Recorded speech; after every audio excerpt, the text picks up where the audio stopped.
Attilio speaking. Who is it? Father, help me. They're all dead. Daddy, Mummy, everyone. Julia, come to me immediately. Don't stay alone. It's dangerous. Come to town. You can stay here with me and we can talk about everything, okay? Okay, Father, but first I want to play with my puppets for a while. Julia, don't be silly. Come to church right away.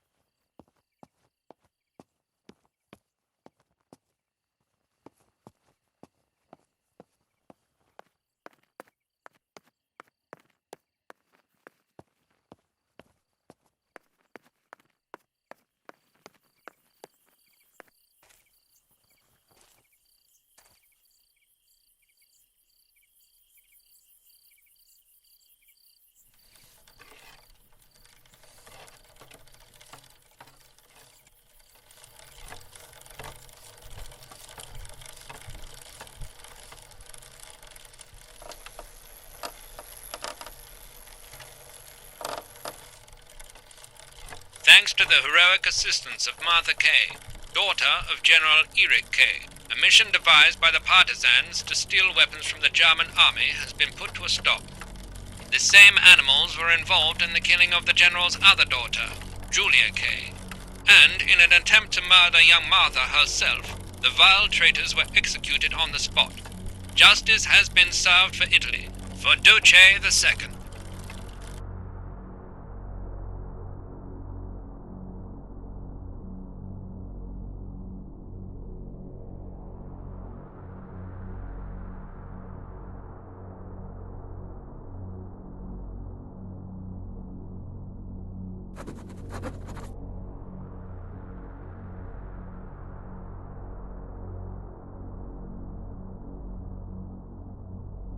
Those boys, they had all been killed and it was my fault.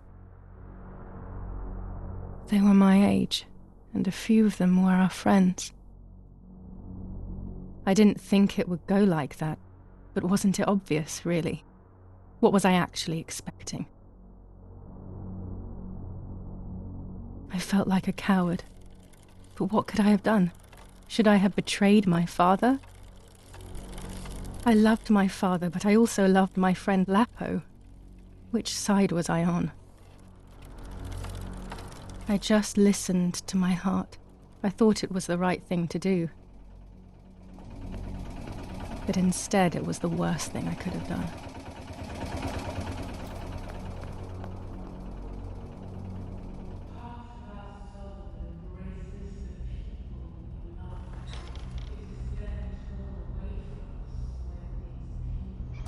Once I crossed that threshold, I completely lost touch with reality. Everyone around me had died while I survived everything.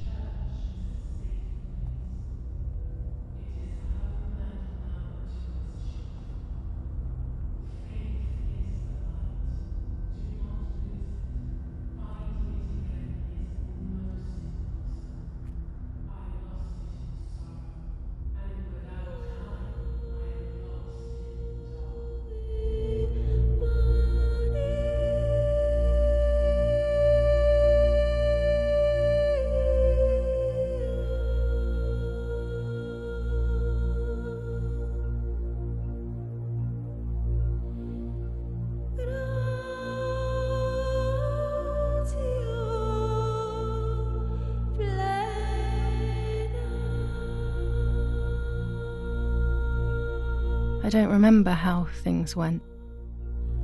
I just remember a big light and then photographs were being taken of me. There was a man dressed in white, a doctor, I presume. He was asking me questions, but I didn't understand what he was actually asking me. He wrote something on a piece of paper and then 2 nurses led me away. I was in the mental asylum.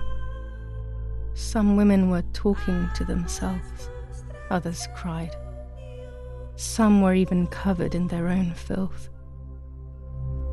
Others were violent and tried to hurt themselves any way possible.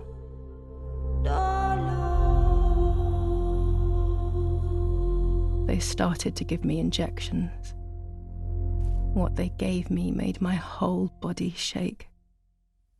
I broke my vertebrae and an ankle. I think it was called cardiazole or something like that.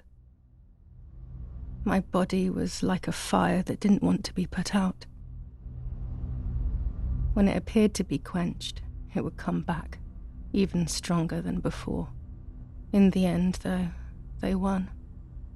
There was no longer any need for therapy. Something inside of me had died, but nevertheless I insisted on carrying along this painful journey. I was stronger than I could ever have imagined.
Who are you?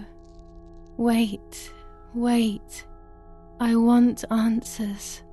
Don't go away. Talk to me about Martha, please.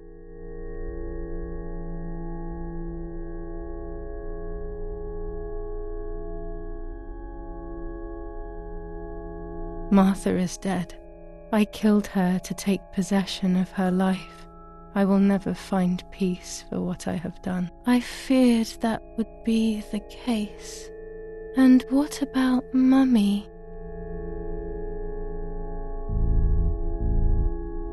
Mummy's alive. The memories I have must just be my inventions. How could I have done such a thing? I wouldn't even have the physical strength to do it. That's a big relief. And what about Father? The soldiers, did that really happen? It happened. He was shot right in front of me. Fear, pain, shame. I can't remove it, but I cannot relive it either. Unfortunately, I knew that already. What about Nanny? Poor Nanny. She really had nothing to do with it, but she died in our villa due to the bombings. We saved ourselves for some time by taking refuge at her house. Privileges for being rich. Feelings don't count for much, though. My poor Nanny. I'm afraid to ask about Lapo.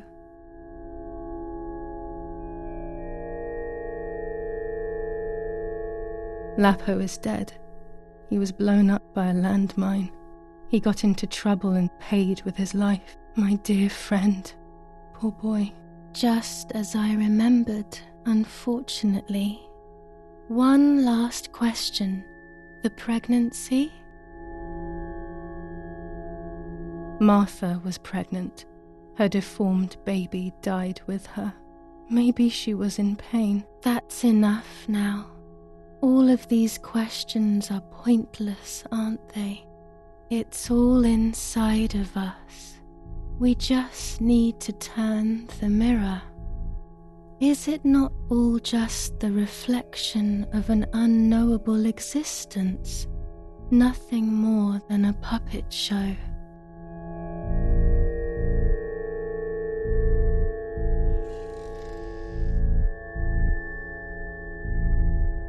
Ready for everything with open arms, even ready to kill.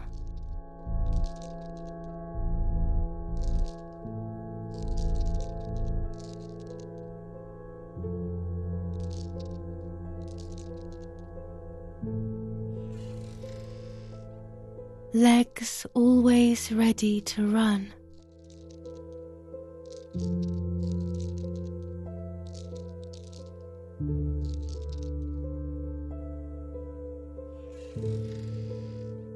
The womb that conceived in sin.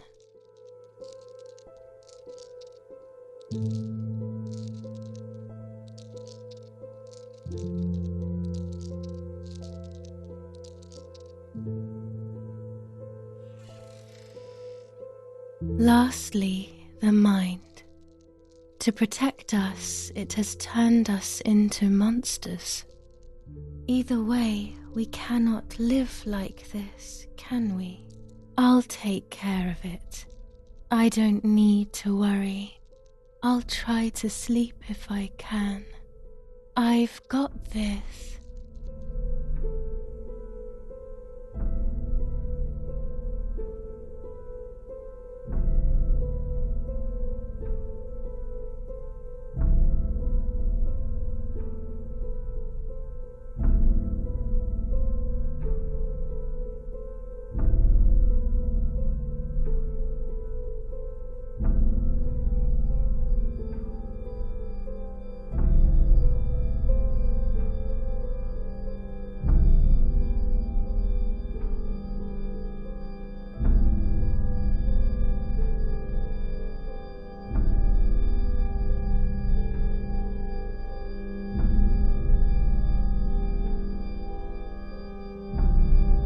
On the 26th of July, San Casciano was bombed and the church was destroyed.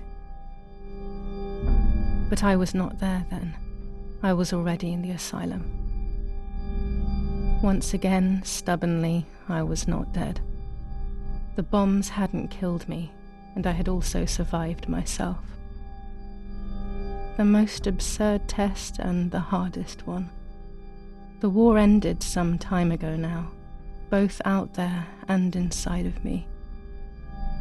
I was on the wrong side of the gate, but now I can turn that page. Life is opening its doors again, isn't it? If I hadn't been so lucky to survive myself, I would have thrown everything away. We think that danger is all around us, ready to attack. But the more devious and misleading dangers are the ones that are inside of us. They grow without us realizing. They make us suffer, remain confused, and remove our self-respect. I would have wanted to ask for help, but I was alone. This is my story. Thank you for being here, for listening to me. Now I am ready to leave. How long will it take to get home?